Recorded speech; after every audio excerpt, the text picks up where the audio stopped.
இப்பொழுது எங்கே பார்த்தாலும் யாரை பார்த்தாலும் மதுவிலக்கை பற்றி பேசிக் கொண்டிருக்கிறார்கள். இன்று பல அரசியல் கட்சி தலைவர்களும் பேசி வருகின்றனர். மதுவை பற்றி அறியாத ஒரு தலைமுறைக்கு மதுவை அறிமுகப்படுத்திய திமுக தலைவர் திரு கருணாநிதியும் திமுகவினரும் இது பற்றி பேசுவது வினோதமானது. சாத்தான் வேதம் ஓதுகிறது என்று இதைத்தான் சொல்லுவார்களோ? மதுவிலக்கை பற்றி யார் வேண்டுமானாலும் பேசலாம், ஆனால் திரு கருணாநிதி பேசக்கூடாது, திமுகவினர் பேசக்கூடாது. கேளுங்கள் வாக்காளர் பெருமக்களே, உண்மையை கேளுங்கள். வரலாறு மக்களுக்கு தெரியாது என்று திரு கருணாநிதி நினைக்கிறாரா? நடந்த பழைய வரலாறுகள் எல்லாம் மக்களுக்கு மறந்துவிட்டன, எல்லோரும் மறந்து விட்டார்கள் என்று நினைக்கிறார்களா? கேளுங்கள். 1937ஆம் ஆண்டு சேலம் மாவட்டத்தில் மதுவிலக்கு கொண்டு வரப்பட்டு அதன் பின்னர் 1937ஆம் ஆண்டு சேலம் மாவட்டத்தில் மதுவிலக்கு கொண்டு வரப்பட்டு அதன் பின்னர் படிப்படியாக இது விரிவுபடுத்தப்பட்டது. 1948ஆம் ஆண்டு அண்ணல் காந்தியடிகள் பிறந்த நாளிலிருந்து தமிழகத்தில் பூரண மதுவிலக்கு அமல்படுத்தப்பட்டது. ஆனால் 1971ஆம் ஆண்டு ஆகஸ்ட் மாதம் அன்றைய முதலமைச்சர் திரு கருணாநிதியால் மதுவிலக்கு நீக்கப்பட்டது. இந்தியாவில் தயாரிக்கப்படும் அயல் நாட்டு மது வகைகள், சாராயம் மற்றும் கள் விற்பனைக்கான கடைகள் மாநிலம் முழுவதும் திறக்கப்பட்டன. மதுவிலக்கை நீக்கி குடியின் பழக்கத்திற்கு தமிழக மக்களை திரு கருணாநிதி ஆட்படுத்த முற்பட்ட போதே மூதறிஞர் ராஜாஜி அவர்கள் கொட்டும் மழையில் திரு கருணாநிதியை அவரது இல்லத்தில் சந்தித்து காலில் விழுந்து இறைஞ்சும் வகையில் கெஞ்சிய போதும் அதை உதாசீனப்படுத்தி மதுவை தமிழ்நாட்டிற்கு கொண்டு வந்தவர் திரு கருணாநிதி. அன்றைய தினம் திரு கருணாநிதி என்ன சொன்னார்? திரு ராஜகோபாலாச்சாரியார் கள்ளுக்கடையை திறந்தால் மனைவியை அடிக்கும் குற்றம் பெருகும் என்கிறார். குடிக்காதவன் மட்டும் மனைவியை அடிக்காமலாயிருக்கிறான்.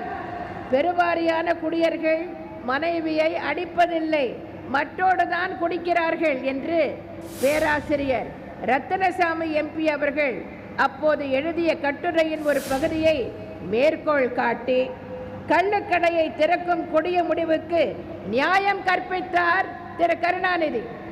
அவரும் திமுகவினரும் தான் இன்றைக்கு தாங்கள் மதுவிலக்கை அமல்படுத்த போவதாக கூறிக்கொள்கின்றனர். மதுவிலக்கு ரத்தை நியாயப்படுத்தும் விதமாக திரு கருணாநிதி சட்டமன்ற பேரவையில் பூரண மதுவிலக்கோ அல்லது பகுதி மதுவிலக்கோ அமலாகும் ராஜ்யங்களிலே கூட அது முழு வெற்றி அடைந்து விட்டதாக சொல்ல முடியாது. உதாரணமாக பூரண மதுவிலக்கு நடைமுறையில் இருக்கும் தமிழகத்தில் மது இறக்குவதும் விற்பதும் சட்டப்படி தடைப்படுத்தப்பட்ட காரியங்கள். ஆனாலும் ஆங்காங்கே பரவலான குடிசை தொழிலாக அது அமோகமாக நடைபெற்று வருவதை சட்டம் கண்களை மூடி வேடிக்கை பார்த்து கொண்டிருப்பது அனைவரும் அறிந்த விஷயம் என்று 1971ஆம் ஆண்டு ஜூன் மாதம் சட்டமன்றத்தில் பேசியுள்ளார் திரு கருணாநிதி. இப்படிப்பட்ட திரு கருணாநிதி தான் இன்றைக்கு மதுவிலக்கை பற்றி பேசி வாக்குகள் பெற இயலுமா என்று முயற்சிக்கிறார். மதுவிலக்கிற்கு எதிராக பல்வேறு சந்தர்ப்பங்களில் திரு கருணாநிதி பேசியதோடு மட்டுமல்லாமல் அவரது நடவடிக்கைகளும் அவ்வாறுதான் இருந்துள்ளன. 2007ஆம் ஆண்டு தமிழ்நாடு சட்டப்பேரவையில் கள்ளச்சாராயத்தை ஒழிக்க வேண்டும் என பல்வேறு கட்சிகளைச் சேர்ந்தவர்கள் பேசிய போது திரு கருணாநிதி, நான் அவர்களுக்கெல்லாம் சொல்வது கள்ளச்சாராயம் என்பது ஒழிக்க முடியாத ஒன்று என்பதுதான். அறவே கள்ளச்சாராயத்தை ஒழிக்க முடியாததற்கு காரணம் மதுவிலக்கு திட்டத்தில் நாம் மற்ற நாடுகளோடு போட்டி போடுவதென்றால் அவர்களை விட இன்னும் நல்ல சரக்குகளை இங்கே உற்பத்தி செய்ய வேண்டும் என்பதிலேதான் வெற்றி பெற முடியுமே தவிர வேறு வழியிலே வெற்றி பெற முடியாது என்பதற்கு இன்றைய உலக நிலை, உலக பண்பாடு, உலக கலாச்சாரம் சாட்சியாக இருக்கின்றது என்று சட்டமன்றத்தில் பேசினார் திரு கருணாநிதி. மதுவிலக்கு குறித்து இதுதான் திரு கருணாநிதியின் உண்மையான கருத்து. மதுவிலக்கை பொறுத்தவரை எனது நெஞ்சார்ந்த குறிக்கோள் பூரண மதுவிலக்கு கொண்டு வர வேண்டும் என்பதுதான். 1971ஆம் ஆண்டு மதுவிலக்கு நீக்கப்பட்ட பின் மதுவிலக்கு கொள்கை பல்வேறு மாற்றங்களை அடைந்தது. 1990ஆம் ஆண்டு அன்றைய திமுக அரசால் நாட்டு மதுவை தயாரித்தல் மற்றும் விற்பனை செய்தல் கொண்டு வரப்பட்டது.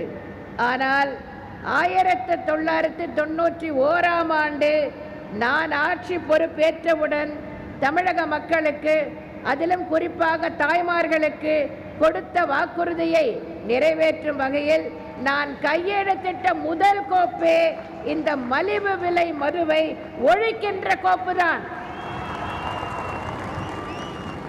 அன்றைக்கு 400 கோடி ரூபாய் இழப்பை ஏற்றுக்கொண்டு இந்த முடிவை நான் எடுத்தேன். மதுவிலக்கு பற்றி தீவிரமாக ஆராய்ந்துதான் முடிவெடுக்க முடியும் என்பதால் இது பற்றி நான் இதுவரை பேசாமல் இருந்தேன். அவ்வாறு நான் அறிவித்து விட்டால் அதனை எப்படியும் நிறைவேற்றுவேன் என்பது மக்களுக்கு நன்றாக தெரியும் என்பதால் தான் திரு கருணாநிதி இது குறித்து தனது அச்சத்தை வெளியிட்டுள்ளார். உண்மையிலேயே மதுவிலக்கின் மேல் அவருக்கு ஆர்வம் இருக்குமேயானால் அனைத்து இந்திய அண்ணா திராவிட முன்னேற்ற கழகம் தனது தேர்தல் அறிக்கையில் மதுவிலக்கு கொண்டு வரப்படும் என்று தெரிவித்தால் அதை நம்ப இயலாது என ஏன் கூறுகிறார்? தேர்தல் தேதி அறிவிக்கப்பட்டு தேர்தல் நடத்தை விதிகள் நடைமுறைக்கு வந்த பின்னர் மதுவிலக்கை கொண்டு வர வற்புறுத்தி சேலத்தில் திமுகவினர் ஏன் ஆர்ப்பாட்டம் நடத்த வேண்டும்? திமுக தலைவர் திரு கருணாநிதிக்கு திமுக இந்த தேர்தலில் ஜெயிக்கப் போவதில்லை என்பது நன்றாக தெரியும்.